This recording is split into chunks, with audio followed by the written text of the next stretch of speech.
ಕುರುಬ ಕೊಲ್ಲಾಳ ವಚನಗಳೇ ಬಹಳ ವಿಶಿಷ್ಟವಾದದ್ದು. ಅದು ನಮಗ ಓದಲಿಕ್ಕೆ ಬರ್ತದೆ ಹೊರತು ಅದರದ ತಿಳಿ ಹೇಳಲಿಕ್ಕೆ ನಮ್ಗೆ ಬರಲ್ಲ. ಅಂತ ಅದೇನಂತ ಒಂಥರ ಕಲ್ಲಿದ್ದ ಹಾಗೆ ನೋಡ್ಲಿಕ್ಕೆ ಏನು ಅನಿಸ್ತದೆ, ಅದ್ರದ ಅರ್ಥನೇ ಬೇರೆ ಬೇರೆ ಆಗ್ತಾ ಇರ್ತದೆ. ಅಂತದ್ದು ಇವತ್ತಿನ ದಿವಸ ಅವ್ರೆಲ್ಲ ನಮ್ಮ ಉಪನ್ಯಾಸಕ್ಕೆ ಹೇಳ್ತಾರೆ. ನಾವು ಸುಮ್ಮನೆ ಒಂದೆರಡು ಮಾತಾಡ್ತೀವಿ. ಬಸವ ಕಲ್ಯಾಣದ ಅನುಭವ ಮಂಟಪದ ಅಧ್ಯಕ್ಷರು ಬರ್ತಾ ಇದ್ದಾರೆ. ನಾಡೋಜ ಡಾಕ್ಟರ್ ಬಸವಲಿಂಗ ಪಟ್ಟದರ ಅವರ ಪಾದಗಳಿಗೆ ವಂದಿಸುತ್ತಾ, ಹಾಗೆ ಬಾಲ್ಕಿ ಹಿರೇಮಠ ಸಂಸ್ಥಾನದ ಪೀಠಾಧ್ಯಕ್ಷರಾದಂತಹ ಶ್ರೀ ಪರಮ ಪೂಜ್ಯ ಗುರು ಬಸವ ಪಟ್ಟದೇವರ ಪಾದಗಳಿಗೆ ವಂದಿಸುತ್ತಾ, ಅನುಭವ ಹೇಳಿಕೆ ಬಂದಂತಹ ಡಾಕ್ಟರ್ ಜಿ.ವಿ. ಮಂಜುನಾಥ್ ಉಪನ್ಯಾಸಕರು ಹಾಲೇಕಲ್ಲು, ಇವತ್ತಿನ ದಿವಸ ಅಧ್ಯಕ್ಷತೆಯನ್ನು ವಹಿಸಿಕೊಂಡಿರುವ ಮುನ್ಸಿಪಾಲಿಟಿ ಮಾಜಿ ಅಧ್ಯಕ್ಷರಾದಂತಹ ಶಿವಶರಣಪ್ಪ ನಾಗಪ್ಪ ಛತ್ರರವರೇ, ಮುಖ್ಯ ಅತಿಥಿಗಳಾಗಿ ಆಗಮಿಸಿರುವ ದಾವಣಗೆರೆಯ ಮಾಜಿ ತಾಲೂಕಾ ಪಂಚಾಯತ್ ಸದಸ್ಯರಾದಂತಹ ಶಾಲಿವಾನ್ ವಸಂಗಿರವರೇ, ಹಾಗೂ ಇತ್ತೀಚೆಗೆ ಕೃಷಿ ಇಲಾಖೆಯಲ್ಲಿ ನಿವೃತ್ತಿ ಆದಂತಹ ಶರಣ ವೈಜ್ನಾಥ್ ಬಿರಾದಾರ್ ಅವರೇ, ಹಾಗೆ ಶರಣ ಬಲಭೀಮಯ್ಯ ಸ್ವಾಮಿರವರೇ, ಸುಭಾಷ್ ಇಟಿಗೆರವರೇ, ಸಮಸ್ತ ಬಂಧು ಬಳಗದವರೇ, ವೇದಿಕೆ ಮುಂಭಾಗದಲ್ಲಿ ಕುಂತಿರುವ ಎಲ್ಲ ಅಣ್ಣ ತಮ್ಮಂದಿರೇ, ಅಕ್ಕ ತಂಗಿಯಂದಿರೇ, ತಾಯಿಯಂದಿರೇ, ನಾನೇನ್ ಜಾಸ್ತಿ ಮಾತಾಡಲ್ಲ.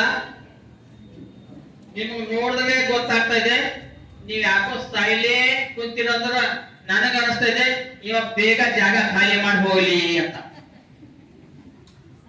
ಯಾಕಂದ್ರೆ ಒಬ್ಬರ ಮುಖದಲ್ಲೂ ಏನ್ ಹೇಳ್ತಾರೋ ಏನ್ ಕೇಳೋನು ಅಂತ ಇದ್ದಿರೋ ಏನೋ ನಾನೇ ಜಾಸ್ತಿ ಮಾತಾಡಲ್ಲ. ಅಪ್ಪರು ಹೇಳ್ತಾ ಹೇಳ್ತಾನೆ ಒಂದೆರಡು ವಿಷಯಗಳು ಹೇಳುದು.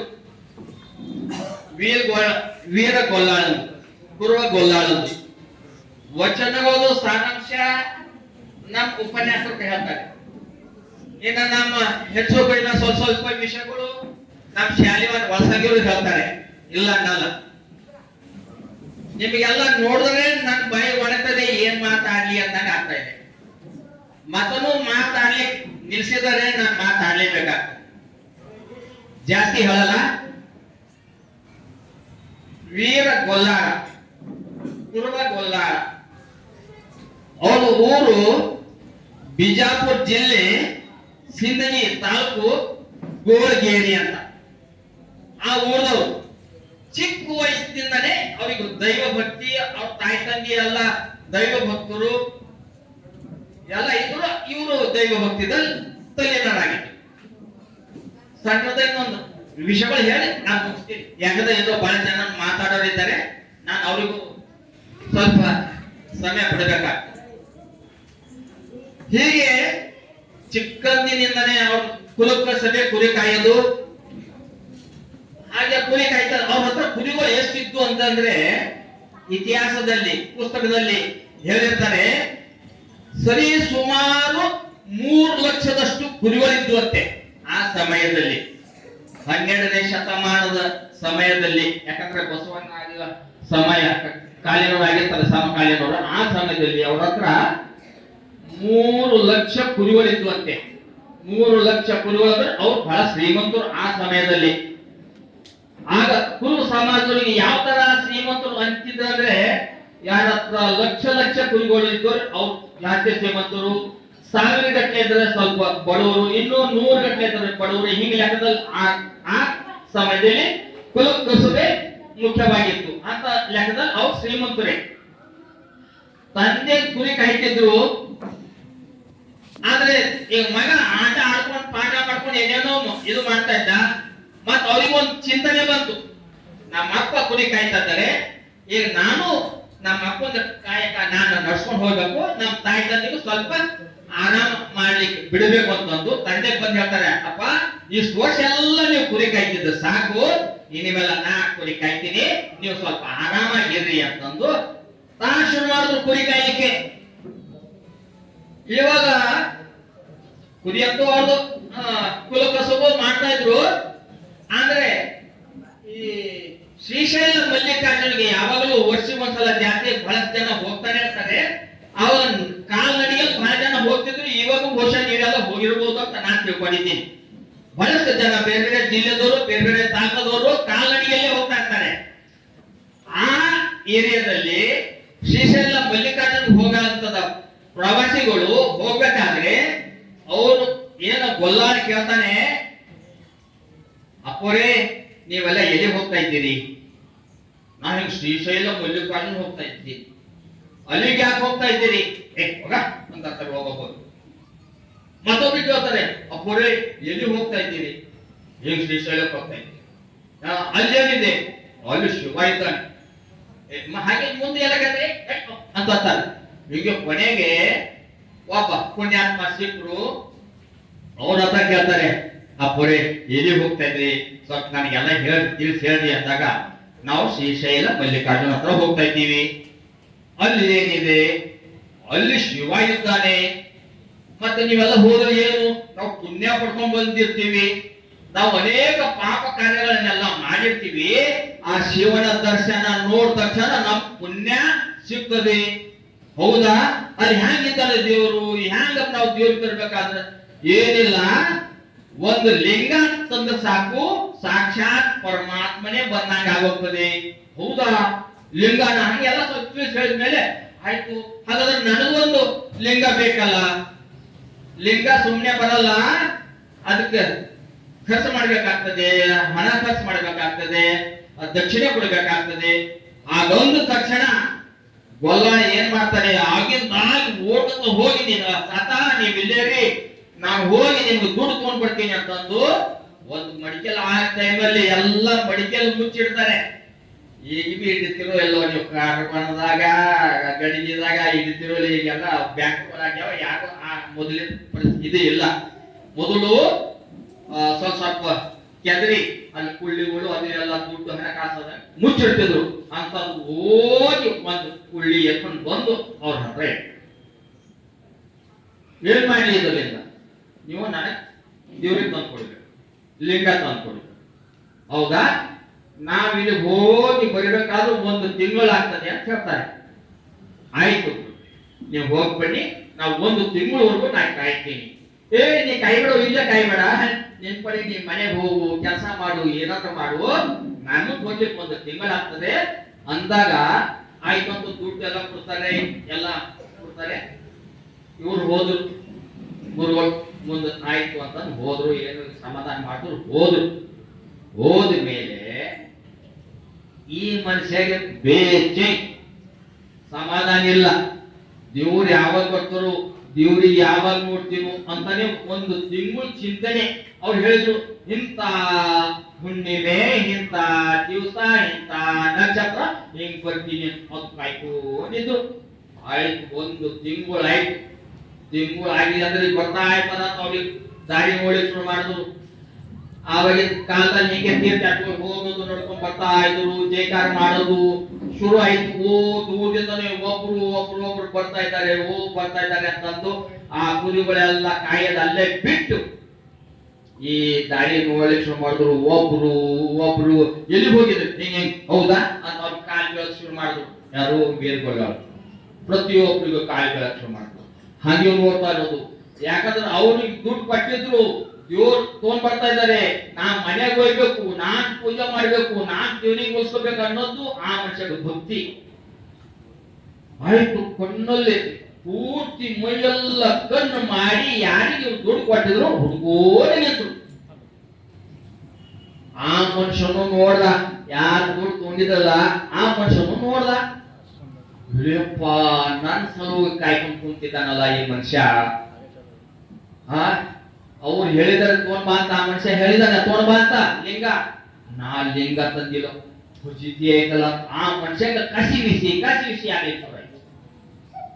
ಆಮೇಲೆ ಹ್ಯಾಂಗ್ ಮಾಡ್ಬೇಕು ಅಂತ ತಲೆ ಎಲ್ಲ ಕೆಡಿಸ್ಕೊಂಡ. ಏನ್ ಮಾಡ್ಬೇಕು, ದುಡ್ಡು ತಗೊಂಡಿದ್ದೀನಿ, ಹ್ಯಾಂಗ ಇದು ಮಾಡ್ಬಿಡೋದು? ಅವಾಗ ತಲೆಯಲ್ಲಿ ಯೋಚನೆ ಮಾಡ್ತು, ಈ ಮನುಷ್ಯ ಕುರು ಬಿದ್ದಾನೆ, ಇಲ್ಲಿ ಲಿಂಗ ಅಂದ್ರೆ ಗೊತ್ತಿಲ್ಲ, ದೇವ್ರ ಅಂತ ಗೊತ್ತಿಲ್ಲ, ನಾನು ಏನಾದ್ರೂ ಆಟ ಆಡೋದು ನಡೀತದ ತಿಳ್ಕೊಂಡು ಅಲ್ಲಿ ಚಿಂತೆ ಮಾಡಿ ನಡೀತಾನೆ ಒಂದು ಹಿಕ್ಕಿ ಬಿದ್ದಿತ್ತು, ಕುರಿ ಹಿಕ್ಕಿ. ಹಾಗೆ ಒಂದ್ ಕಾಲದಿಂದನೇ ಎತ್ಕೊಂಡು ಒಂದ್ ಕೈಯಲ್ಲಿ ಹಿಡ್ಕೊಂಡು ನಡ್ದು ನೋಡಿದ್ರಪ್ಪ ಬೀಳ್ಕೊಲ್ಲ ಬರ್ತಾ ಇದ್ದಾರೆ ಗುರುಗಳು. ಒಂದು ಏನು ಅವ್ರಿಗೆ ಆತರ ಒಂಥರ ಹುಮ್ಮಸ್ಸು, ದೇವ್ರು ನೋಡ್ಬೇಕು, ಹೀಗೆ ನೋಡ್ಬೇಕು, ಹೀಗೆ ಪೂಜೆ ಮಾಡ್ಬೇಕು ಅನ್ನೋ ಶುರುವಾಗೋಗಿತ್ತು. ಆಮೇಲೆ ಆತರ ಮಾಡ್ಬೇಡು ಬರ್ತಾ ಇದ್ದೀನಿ, ಆತರ ಮಾಡ್ಬೇಡು ಬರ್ತಾ ಇದ್ದೀನಿ ಅಂತ ಗುರುಗಳು ಬಂದ್ರು. ಬಂದ ನಂತರ ಗುರುಗಳು ದೇವ್ರು ತೋರ್ಸ್ ನಾನು ನೋಡ್ಬೇಕು. ಆತರ ಮಾಡ್ಬೇಡ, ಹಂಗ ದೇವ್ರು ಹಂಗ ನೋಡಂಗಿರಲ್ಲ. ಅದು ದೇವ್ರು ನೋಡ್ಬೇಕಾದ್ರೆ ಬಹಳ ಸ್ಥೂಲಕಾಯದಾಗಿರ್ತದ, ಬಹಳ ಸೂಕ್ಷ್ಮ ಇರ್ತದ. ಅದು ನೋಡ್ಬೇಕು, ಬಹಳ ಮುಖ್ಯ ಆಗ್ಬೇಕು, ಅದು ಬಹಳ ಹೊಲಿಕೆ ಇರ್ತದ, ವಜ್ಜಿ ಇರಲ್ಲ. ಹಂಗ ಯಾಕಂದ್ರೆ ಇವ್ರಿಗೆ ಸ್ವಲ್ಪ ಮಾಡ್ಬೇಕಲ್ಲ ಸದ್ಯತೆ ಹಿಕ್ಕಿ ಈಗ ಹೇಳಿದ್ರು. ಮತ್ತೆ ಇದಕ್ಕ ಸುಮ್ನೆ ಮಾಡಂಗಿಲ್ಲ, ಮಂತ್ರ ಹೇಳ್ಬೇಕು. ಏನು ಮಂತ್ರ ಗೊಬ್ಬಳಿ ಅವ್ರು ಓಂ ನಮ ಶಿವ ಒಂದು ಮಂತ್ರ ಹೇಳೋದು. ಓಂ ನಮ ಶಿವಾಯ ಅಂತ ಕಂಡು ಮಾತಾಡೋದು ಅಂತ ಇರ್ಬೇಕು. ಧ್ಯಾನ ಮಾಡ್ಬೇಕು ಕೈ ಹಿಡ್ಕೊಂಡು. ಅದು ಹಗುರಾಗಿರ್ತದ. ಹಂಗ ಹಗುರು ದೇವ್ರ ಹಂಗೆ ಇರ್ತಾನ, ಬಹಳ ಹಗುರಾಗಿರ್ತಾನ. ಒಂಥರ ದೇವ್ರು ಇರ್ತಾನೆ. ಮನ್ಸು ಮಾಡಿದ್ರು ವಜ್ಜಿನೂ ಆಯ್ತಾನ, ಮನ್ಸು ಮಾಡಿದ್ರು ಹಲಿಕಿನೂ ಆಯ್ತಾನ. ಈ ದೇವ್ರು ಹಲಿಕಿದ್ದಾನ, ಅದು ನೀನ್ ಭಕ್ತಿಯಿಂದ ನೀವು ಒಲಿಸ್ಕೋಬೇಕು. ಆಯ್ತು ಗುರುಗಳೇ. ಆಮೇಲೆ ನೀನು ಇದು ಎಲ್ಲ ದಿನ ಹ್ಯಾಂಗ್ ಪೂಜೆ ಮಾಡ್ಬೇಕು ಅಂತೆಲ್ಲ ಕೇಳಿದ್ರು. ಈ ದಿನಾಲು ಪೂಜೆ ನಿಮ್ದೆಲ್ಲ ಹಿಕ್ಕಿಗಳವಲ್ಲ, ಆ ಹಿಕ್ಕಿ ಎಲ್ಲ ಗುಡ್ಡೆ ಹಾಕಿ ಅದ್ರ ಮೇಲೆ ಈ ಲಿಂಗ ಇಟ್ಟು ಅದ್ರ ಮೇಲೆ ಎಲ್ಲ ನಮ್ಮ ಹೂಗಳು ಹಾಕಿ ಹಾಲು ತುಪ್ಪ ಮೊಸರು ಏನೇನು ಉತ್ಪತ್ತಿ ಮಾಡ್ತಿಲ್ಲ ಅವೆಲ್ಲ ಹಾಕಿ ಪೂಜೆ ಮಾಡಬೇಕು. ಆಯ್ತು ಗುರುಗಳೇ, ನೀವು ಹೇಳ ಹಾಗೆ ಮಾಡ್ತೀನಿ ಅಂತಂದು ತಗೊಂಡ್ರು. ಆ ಲಿಂಗ ತಗೊಂಡ್ರು. ಪರಮಾತ್ಮ ಈ ಮನುಷ್ಯಗ ಹುಚ್ಚು ಬೈತಿದ್ದು ದೇವ್ರ ಕೈಯಲ್ಲಿದ್ದಾನೆ, ದೇವ್ರ ಕೈಯಲ್ಲಿದ್ದಾನೆ ಅಂತ ಎಲ್ಲರಿಗ ಜೊತೆ ಕುರಿ ಕಾಯೋದಿರ್ತಲ್ಲ ಅವ್ರಿಗೆಲ್ಲ ಕೂಸ್ಕೊಂಡು ಹಿಕ್ಕಿ ಗುಡ್ಡೆ ಹಾಕಿ, ಹಿಕ್ಕಿ ಗುಡ್ಡೆದ ಮೇಲೆ ಇವ್ರದ್ದು ಲಿಂಗ ಇಟ್ಟು ಅಲ್ಲಿ ಏನು ಹಾಲು ಕರೆದೇನದು ಮೊಸರು ಏನು ದಿನಾಲು ನಮ್ನ ಮಾಡಿ ಅದಕ್ಕೆ ಅಭಿಷೇಕ ಮಾಡಿ. ಇದು ತಂದೆಗೆ ಶುರು ಗೊತ್ತಾಯ್ತಿದ್ದು. ನನ್ನ ಮಗ ನಮಗ ದಿವಸಕ್ಕೆ ಇಷ್ಟು ಸೇರ್ ಹಾಲು ಬರ್ತಿತ್ತು, ಇಷ್ಟು ಮೊಸರು ಆಗ್ತಿತ್ತು, ಇಷ್ಟು ತುಪ್ಪ ಆಗ್ತಿತ್ತು. ಈಗ ಮೊಸರು ಆಗ್ತಲ್ಲ, ಹಾಲು ಇಲ್ಲ, ತುಪ್ಪನೂ ಇಲ್ಲ, ಇವ್ನು ಏನ್ ಮಾಡ್ತಾ ಇದ್ದಾನೆ ಅಂತ. ಅವಾಗ ಅಲ್ಲಿ ಹುಡುಗರು ಹೇಳ್ತಾರೆ, ನಿಮ್ ಮಗ ಹಿಂಗ್ ಮಾಡ್ತಾ ಇದ್ದಾನೆ. ಯಾವ್ದೋ ದೇವ್ರ ತಂದು ಕೊಟ್ಟಂತ ಗುರುಗಳು, ಆ ಗುರುಗಳು ಆ ದೇವರಿಗೆ ಮ್ಯಾಲ ಇಟ್ಟು, ಗೊಬ್ಬರ ಮ್ಯಾಲ ಇಟ್ಟು ದಿನ ಅಭಿಷೇಕ ಮಾಡ್ತಾ ಇದ್ದಾನೆ. ಹಾಲೆಲ್ಲ ಅದಕ್ಕೆ ಹಾಕ್ತಾ ಇದ್ದಾನೆ, ಮೊಸರೆಲ್ಲ ಅದಕ್ಕೆ ಹಾಕ್ತಾ ಇದ್ದಾನೆ ಅಂತಂದಾಗ ಆ ಮೊದಲೇ ಅವ್ರ ಅಪ್ಪ ಮೊದಲೇ ಜಿಪಣ ಗುರುಗಳು ಅಂದ್ರೆ ಸ್ವಲ್ಪ ಜಿಪಣನೆ ಇರ್ತಾರೆ. ಯಾಕಂದ್ರ ಕುರಿ ಕಾಯಿ ಇರ್ತಾರೆ, ಅದು ಒಂದೊಂದು ಪೈಸೆ ಬಹಳ ಲೆಕ್ಕದಲ್ಲಿ ಇರ್ತಾರೆ ಅವ್ರು. ಲಕ್ಷ್ಮಿ ಅಂದ್ರೆ ಆ ಗೊಬ್ಬರನು ಅವ್ರು ಹೇಳ್ತಾರೆ ಗುರುಗಳು, ನಿಮ್ದೇನು ಗೊಬ್ಬರ ಇದೆ ಹಿಕ್ಕಿಗಳಿವೆಲ್ಲ, ಇದು ನಿಮ್ ಮನೆ ಲಕ್ಷ್ಮಿ, ಇದು ಅದ್ರ ಮೇಲೆ ದುಡಿಬೇಕು, ಈ ಲಿಂಗ ಇಟ್ಟು ಅದ್ರ ಮೇಲೆ ಮಾಡಿ ಅಂತಂದಿರ್ತಾರೆ ಅವ್ರು. ಅದ್ರ ಸಲುವಾಗಿ ಆ ಲಕ್ಷ್ಮಿ ಅದ್ರ ಮೇಲೆ ಏನ್ ಮಾಡ್ತಾ ಇರ್ತಾರೆ. ಆಮೇಲೆ ಅಪ್ಪು ಸಿಟ್ಟು ಬರ್ತದೆ, ತಲೆ ಚಟ್ ಹೋಗಿರ್ತದೆ, ಕೈಯಲ್ಲಿ ಒಡಗಿ ತಗೊಂಡು ಇವನಿಗೆ ಏನು ಉಳಿದೇ ಬಿಡಬೇಕು ಅಂತ ನಾನು ಬರ್ತಾನೆ. ಈ ಮನುಷ್ಯ ದೇವರು ಭಜನೆ ಪ್ರಾರ್ಥನೆ ಮಾಡ್ಕೊಂಡು ಈ ಮನುಷ್ಯ ಕೂತಿರ್ತಾನೆ. ವೀರ ಬಲ್ಲಾಳ ಅವನು ಸಡಗರ ಸಿಟ್ಟದಿಂದ ಬಂದು ಏನ್ ಮಾಡ್ತಾ ಇದ್ದು, ನನ್ನ ಮಗ ಇದ್ದೆ, ನೀ ಯಾರಿದ್ದು? ನೀನೇನೋ ಕಾಯ್ತ ನಾನು ನಿನಗೆ ಕಾಯ್ಲಾಕ್ ಬಿಡ್ತಿದ್ದೀನಿ. ಇರೋದು ನಿನಗೆ ಯಾಕೋ ಬಿಡ್ತಿದ್ದ ನಾನು ಕಾಯ್ಲಾಕ? ನೀ ಕಾಯ್ತಾ ಚಂದ ಕಾಯ್ತೀನಿ, ನಾನೆಲ್ಲ ಅನುಕೂಲ ಮಾಡ್ಕೊಡ್ತೀನಿ ಎಂದು ಸ್ವಲ್ಪ ನಿನ್ ಬಿಟ್ಟಿದ್ದೀನಿ ಅಂತ ತಂದೆ ಸಿಟ್ಟು ಬಂದು ಏನು ಹುಡಿಬೇಕು ಅಂದಾಗಿತ್ತು. ಆ ರೋಷ ಅಲ್ಲಿ ಗೊಬ್ಬರು ಅದ್ರ ಮೇಲೆ ಲಿಂಗನೇನೋ ಇಟ್ಟು ಎಲ್ಲ ಮಾಡಿದ್ರಲ್ಲ, ಅಲ್ಲಿಂದ ಪರ ಬದ್ದು ಅದೆಲ್ಲ ಗೊಬ್ಬರೆಲ್ಲ ಚೆನ್ನಾಗಿ ಬಿಳಿ ಮಾಡ್ತಾರೆ. ಈ ಮನುಷ್ಯ ದೇವರ ಅಂತ ತಿಳ್ಕೊಂಡವರು ನನ್ನ ದೇವರಿಗೆ ಇವು ನಮ್ಮಪ್ಪ ಹೇಗ್ ಮಾಡೋದಿಲ್ಲ ಅಂತ ಇವ್ರು ತೆಲಿಟ್ಟು ಈ ದೇವರಿಗೆ ಇವನಿಗೆ ಏನ್ ಮಾಡ್ಬೇಕು? ದೇವ್ರ ಅಂತ ಮನೆಗೆ ಬಂದಿದ್ದ ದೇವರಿಗೆ ಇವನು ಹುಡ್ದಲ್ಲ, ಒದ್ದನಲ್ಲ, ಇವನಿಗೆ ಏನ್ ಮಾಡಿ ಅಂತ ಅವ್ರಿಗೆ ಕೊಂಡಿ ತಂದಿದ್ದ ಅವನೇ ಕೊಂಡಿ ತಗೊಂಡು ಜಗಳ ಆಡ್ತಾ ತಂದಿಗೆ ಆ ಸಿಟ್ನಲ್ಲಿ ಕಥಲ್ಲ ಪ್ಯಾಟೆಯಲ್ಲಿ ಪದ್ಧತಿಯಲ್ಲಿ ಇದೆ. ಆಮೇಲೆ ಇವರು ಸಾಕ್ಷಾತ್ 5 ಕೋರ್ಸ್ ನನಗೇನು ತಿಳಿಯಕ್ಕಾಗಲ್ಲ.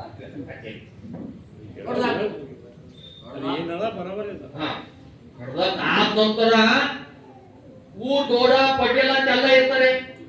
ಅವ್ರಿಗೆ ಟೈಮಲ್ಲಿ ಅವ್ರಿಗೆಲ್ಲ ಸುದ್ದಿ ಹೋಯ್ತು, ತಂದೆ ಎಂತವನು ಹುಡುಗಿದ್ದಾನೆ.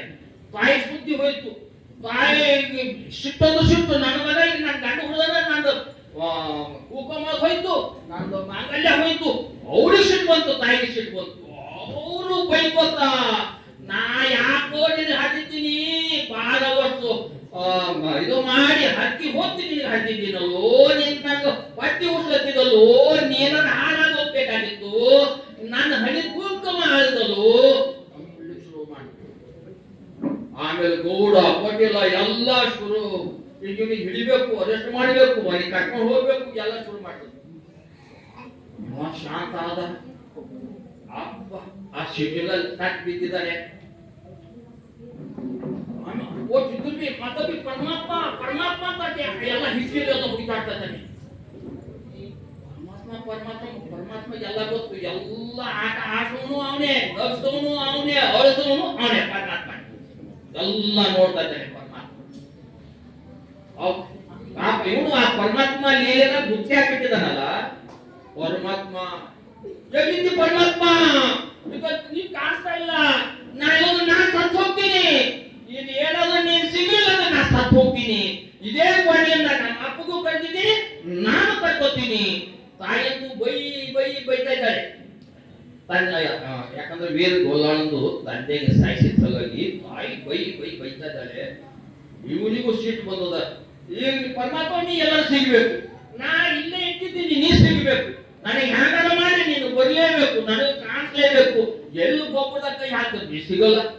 ಪರಮಾತ್ಮ ಇವನು ಭಕ್ತಿ ಮೆಚ್ಚಿ ಸಾಕ್ಷಾತ್ ಪರಮಾತ್ಮನೇ ಬಂದು ಶಾಂತಿ ಶಾಂತಿ ಅಂತ ಶಾಂತಿ ಮಾಡಿ, ಏನಾಗಿದೆ ನಾನು ಗೊತ್ತಿದ್ದೀನಲ್ಲ, ಏನಂತೆಲ್ಲ ಹೋಗ್ತಾನೆ, ನಾನೇನು ಕೊಡ್ತೀನಿ, ಲಿಂಗ ಕೊಡ್ತೀನಿ, ನಾನೇ ಇದ್ದೀನಿ ಅಂದ ಪರಮಾತ್ಮ ಬಂದು ಎಂತ ಸಂತೋಷ ಆಗುತ್ತದೆ. ಇವನು ಲೀಲೆ ನೋಡಿ, ಎಲ್ಲ ಸಾಕ್ಷಾತ್ ಪರಮಾತ್ಮನೇ ತೋರಿಸಿದ್ದಾನಲ್ಲಪ್ಪ ಅಂತಂದು ಊರ್ ಜನ ಎಲ್ಲ ಕೊಂಡಾಡ್ತಾರೆ. ಆಮೇಲೆ ಅವ್ರ ತಾಯಿಗೂ ಪರಮಾತ್ಮ ಹೇಳ್ತಾನೆ, ಏನ್ ಚಿಂತೆ ಮಾಡಬೇಡ, ಮೊದಲು ಏನೇನ್ ಬೇಕು ಅದೆಲ್ಲ ನಿನ್ಗೆ ಏನ್ ಬರಬೇಕು ನಾನೆಲ್ಲ ಕೊಡ್ತೀನಿ. ಮಗನಿಗೂ ಕೇಳ್ತಾನೆ, ನಿಂದ ತಪಸ್ಸಿಗಾಗ್ಲಿ ನಿಂದ ಭಕ್ತಿಗಾಗ್ಲಿ ನಾನು ಮೆಚ್ಚಿದ್ದೀನಿ, ಏನ್ ಕೇಳ್ಕೊಂಡಿ ಕೇಳ್ಕೊ. ಪರಮಾತ್ಮ ನನಗೇನು ಬೇಕಾಗಿಲ್ಲ, ನೀವೇ ಬೇಕು, ಲಿಂಗನೇ ಬೇಕು, ಆಯ್ತಪ್ಪ ನಿನ್ನ ಅದನ್ನೂ ಕೊಡ್ತೀನಿ, ಮತ್ತೇನು ಬೇಕು ಕೇಳು. ಮತ್ತೇನ್ ಬೇಕು? ಪರಮಾತ್ಮ ನನ್ನ ತಪ್ಪಾಗಿದೆ, ಯಾವುದೋ ಕೋಪದಲ್ಲಿ ಯಾವುದೋ ಸಿಟ್ಟಿನಲ್ಲಿ ಕುಡಿದು ಬಿಟ್ಟಿದ್ದೀನಿ ನಮ್ಮ ಅಪ್ಪಗ, ಆಯ್ತಪ್ಪ ಅದನ್ನೂ ಮಾಡಿ. ಪರಮಾತ್ಮ ಮತ್ತೇನ್ ಬೇಕು? ಪರಮಾತ್ಮ ನೀ ಇಲ್ಲೇ ನೆಲೆಸಬೇಕು, ಯಾವುದೊಂದು ಲಿಂಗ ರೂಪದಲ್ಲಿ ಇಲ್ಲೇ ನೆಲೆಸಬೇಕು, ಆಯ್ತಪ್ಪ ಅಲ್ಲಿಗೆ ಇರ್ತೀನಿ ಅಂತಂತಾರೆ. ಆವಾಗ ಅವರು ಅಂತ ಧ್ಯಾನ ಆಗೋಗ್ಬಿಡ್ತಾರೆ, ಹೋಗ್ತಾರೆ. ಆ 3 ಜನ ಎಲ್ಲ ಎಂತ ಮನುಷ್ಯ ಇವನು, ಸಾಕ್ಷಾತ್ ದೇವರಿಗೂ ಕರ್ದ, ತಂದೆಗೆ ಸಾಯ್ದ, ತಂದೆಗೆ ಜೀವಂತ ಮಾಡ್ದ, ಎಲ್ಲ ಮಾಡಂತಂದು ಅಷ್ಟೊಂದು ಅವನಿಗೆ ಹೊಗಳಿಕೆ ಶುರು ಮಾಡಿದ್ರು. ವರ್ಷ ಅವ್ರದ್ದು ಜಾತ್ರೆ ನಡೆದಿದೆ, ಪರಮಾತ್ಮ ಬಂದು ಹೋಗ್ತಾರೆ ಅಂತಂದು ಪ್ರತೀತಿ ಇದೆ ಅಲ್ಲಿಗೆ, ವರ್ಷಕ್ಕೊಂದ್ಸಲ ಪ್ರತೀತಿ ಇದೆ. ಆಮೇಲೆ ಮಂದಿರ್ಗ ಅಲ್ಲಿ ಏನು ಸುತ್ತಿದ್ರು ಅವರಿಗೂ ಪರಮಾತ್ಮ ಅವರಿಗೆಲ್ಲ ಹೊಂದಿದ್ದಾನೆ.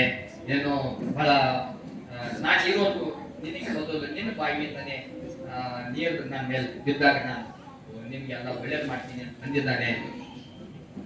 ನೀವೆಲ್ಲ ಶಾಂತ ಕುಂತೀರಿ, ಯಾರ ಮಾತು ಕೇಳಿರಿ, ಆದ್ರೆ ಯಾರ ಮುಖದಾಗಿ ನಗು ಏನಿಲ್ಲ, ಕೇಳಿರಿ. ನಮಗ ನಿಮ್ಮ ಕಡೆಯಿಂದ ಏನಾದ್ರು ನಗೋದ್ರ ಬಂದು ನನ್ನ ಮಾತು ನೀವೆಲ್ಲ ಕೇಳ್ತಾ ಇದ್ದೀರಿ ಅಂತ ನಾನು ಅನಿಸಿರ್ಬೋದು. ಕಡೆಗೆ ನೀವೇನು ಇಲ್ಲಿ ಕೇಳಿ ಈ ಕಡೆ ಬಿಟ್ಟಿರಿ ಅಂತ ನಾನು ತಿಳ್ಕೊಂಡಿದ್ದೀನಿ. ಸ್ವಲ್ಪ ಹೇಳೋರು ಬಹಳ ಜನ ಇದ್ದಾರೆ, ನಾನೇನು ಜಾಸ್ತಿ ಮಾತಾಡಲ್ಲ, ಯಾಕಂದ್ರೆ ಇವ್ರೆಲ್ಲ ಇರೋದ್ರಿಂದ ನಾನು ಸ್ವಲ್ಪ ಚಾನ್ಸ್ ಅವರಿಗೆ ಕೊಡ್ತೀನಿ ಅಂತ. ನಾ ಏನಾರ ತಪ್ಪು ನಾನಿದ್ರೆ ಕ್ಷಮಿಸಿ ಕೇಳ್ಕೊಂಡು ಗುರು ಪಾದಕ್ಕೆ ನಾನು ಶರಣಾಗಿ ನನ್ನ ಮಾತು ಇಲ್ಲಿಗೆ ನಿಲ್ಲಿಸ್ತೀನಿ. ಜೈ ಹಿಂದ್, ಜೈ ಗುರು.